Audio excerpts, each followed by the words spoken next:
কর্মচারীদের নতুন বেতন কাঠামোর তালিকা প্রকাশ পেল। ৭৭% বেতন বৃদ্ধি সহ সর্বনিম্ন বেতন ২৯,০০০ টাকা। বিস্তারিত ভিডিওতে। কর্মচারীদের পূর্ণাঙ্গ তালিকা প্রকাশ। অবশেষে পাশ হলো নবম জাতীয় পে স্কেল। মূল বেসিক সর্বনিম্ন ২৯,০০০ টাকা সহ পেনশন সুবিধা ৯৭% ঘোষণা। প্রধান উপদেষ্টা এ বিষয়ে গুরুত্বপূর্ণ তথ্য উপস্থাপন করেছেন। কর্মচারীদের জন্য মূল বেসিক সর্বনিম্ন ২৯,০০০ টাকা সহ পেনশন সুবিধা উভয় কর্মকর্তা এবং কর্মচারী উভয় চাকরিজীবীরা পাবেন ৯৭%। এ বিষয়ে গুরুত্বপূর্ণ একটি প্রতিবেদন প্রকাশিত হয়েছে। বিস্তারিত আলোচনা করতেছি, আপনারা ধৈর্য সহকারে ভিডিওটি প্রথম থেকে শেষ পর্যন্ত দেখবেন। ভিডিওটি দেখার শুরুতে যারা এখন পর্যন্ত আমাদের এই চ্যানেলের নতুন সদস্য আছেন তারা পরবর্তী আপডেট পেতে চ্যানেলটি সাবস্ক্রাইব করে বেল আইকনটি অল করে দিন। কর্মকর্তা ও কর্মচারীদের উভয় প্রার্থীদের জন্য পূর্ণাঙ্গ তালিকা প্রকাশ করা হয়েছে। এই তালিকায় ৩টি ধাপে ভাগ করে নতুন সিদ্ধান্তে উপনীত হয়েছে পে কমিশন। প্রথম ধাপে থাকবে প্রথম থেকে ১০তম গ্রেডের কর্মকর্তারা, অপরদিকে দ্বিতীয় ধাপে থাকবে ১১ থেকে ১৬তম গ্রেডের তৃতীয় শ্রেণীর কর্মচারীরা। চতুর্থ গ্রেডে কর্মচারীদের মধ্যে থাকছে ১৭ থেকে ২০তম গ্রেডের চাকরিজীবীরা। এদের নবম পে স্কেল বাস্তবায়নকে খুবই গুরুত্ব সহকারে দেখছে এবং কর্মচারীদের জন্য মূল বেসিক সর্বনিম্ন ২৯,০০০ টাকা নির্ধারণ ঘোষণা করেছে পে কমিশন। গতকাল সন্ধ্যায় শ্বাসরুদ্ধকর একটি বৈঠক করা হয়। এরপর অর্থ উপদেষ্টা সরাসরি নবম পে স্কেল বাস্তবায়নের চূড়ান্ত দিক নির্দেশনা নিয়ে আলোচনা করেন। অর্থ উপদেষ্টা বলেন, সরকারি চাকরিজীবীদের জন্য নবম পে স্কেল বাস্তবায়ন করতে হলে গ্রেড সংখ্যা পরিবর্তন করতে হবে। তাই গ্রেড সংখ্যা পরিবর্তন করে ১৫টি রাখার জন্য সিদ্ধান্ত নেওয়া হয়। কর্মচারী মহলের সদস্যরা দীর্ঘদিন থেকে যে দাবিগুলো জানিয়েছেন তাদের সকল দাবি বাস্তবায়ন করা হবে বলে মন্তব্য করেন অর্থ উপদেষ্টা। তিনি বলেন, আমরা যেহেতু নবম পে স্কেল বাস্তবায়ন করতেছি, সেক্ষেত্রে সরকারি চাকরিজীবীদের সকল দাবি পূরণ করব। আমরা চাই একজন ঊর্ধ্বতন কর্মকর্তা যেভাবে তাদের ভাতাগুলো পেয়ে থাকেন ঠিক একই পদ্ধতি অনুসরণ করে কর্মচারী মহলের সদস্যরাও যেন ভাতা সঠিক সময় এবং ন্যায্যতার মাপকাঠি হিসেবে পায়। সেই পথেই হাঁটছে অন্তর্বর্তীকালীন সরকার এবং তা দ্রুত কার্যকরের নতুন সিদ্ধান্ত গ্রহণ করা হয়েছে। ভিডিওটি চলাকালীন সময় আমি আপনাদের কাছে রিকোয়েস্ট করতেছি, আপনারা যারা এখন পর্যন্ত আমাদের এই চ্যানেলের নতুন সদস্য আছেন তারা পরবর্তী আপডেট পেতে চ্যানেলটি সাবস্ক্রাইব করে বেল আইকনটি অল করে দিন। অবসরকালীন ভাতা কত শতাংশ বৃদ্ধি করা হবে এই বিষয়ে সাংবাদিকরা যখন অর্থ উপদেষ্টাকে জিজ্ঞেস করেন তখন অর্থ উপদেষ্টা বলেন যে ৯৭% পেনশন সুবিধা চালু করার নতুন সিদ্ধান্ত গ্রহণ করা হয়েছে।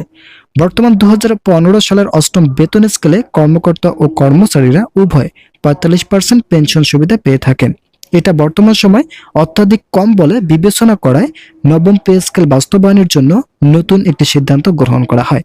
এতে থাকছে বাড়ি ভাড়া, চিকিৎসা ভাতা ও যাতায়াত ভাতা সহ সকল ধরনের ভাতা বৃদ্ধির নতুন খসড়া। যেখানে সরকারি চাকরিজীবীদের পেনশন সুবিধা ৯৭% উল্লেখ করেন কর্তৃপক্ষ। অবসরকালীন ভাতা শতভাগ করার সিদ্ধান্ত থাকলেও বাজেট সংকটের কারণে সামান্য কিছু কম রেখে ৯৭% রাখার সিদ্ধান্ত গ্রহণ করা হয়। কর্মচারী ফোরামের বিভিন্ন সংগঠনের সদস্যরা ইতিমধ্যে তাদের বেতন ভাতা বৃদ্ধির জন্য কয়েক দফায় আন্দোলন করেছেন, কিন্তু তেমন কোনো ফলপ্রসূ ফলাফল না পাওয়ায় তারা কঠোরতম অবস্থানে পৌঁছেছেন। তাই অন্তর্বর্তীকালীন সরকার দ্রুত নবম পে স্কেল কার্যকরের চেষ্টা চালিয়ে যাচ্ছেন।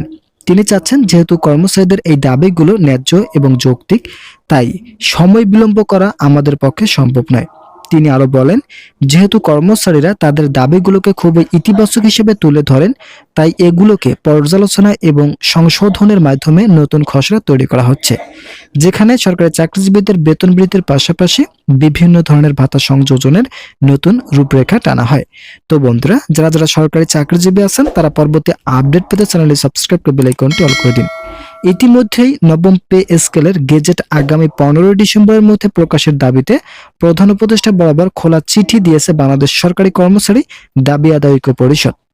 সচিবালয় কর্মচারীদের জন্য আলাদা ভাতা নয়, বরং সবার জন্য সমতা ভিত্তিক পে স্কেল এখন জরুরি বলে চিঠিতে উল্লেখ করা হয়েছে। খোলা চিঠিতে বলা হয়, বাংলাদেশ সরকারি কর্মচারী দাবি আদায় ঐক্য পরিষদ একটি জাতীয়তা ভিত্তিক সংগঠন।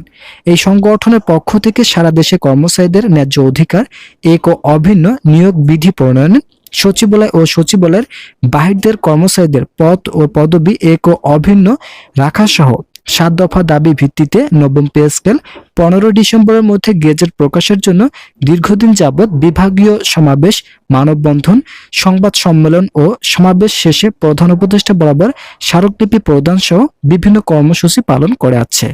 খোলা চিঠিতে বলা হয়েছে, নবম পে স্কেলকে পাশ কাটিয়ে শুধুমাত্র বাংলাদেশ সচিবালয়ের 7 থেকে 800 কর্মচারীর উল্লেখিত সচিবালয় কর্মচারী ভাতার আদেশ জারি করলে কর্মচারীদের মধ্যে নতুন করে আবারও বৈষম্য সৃষ্টি হবে।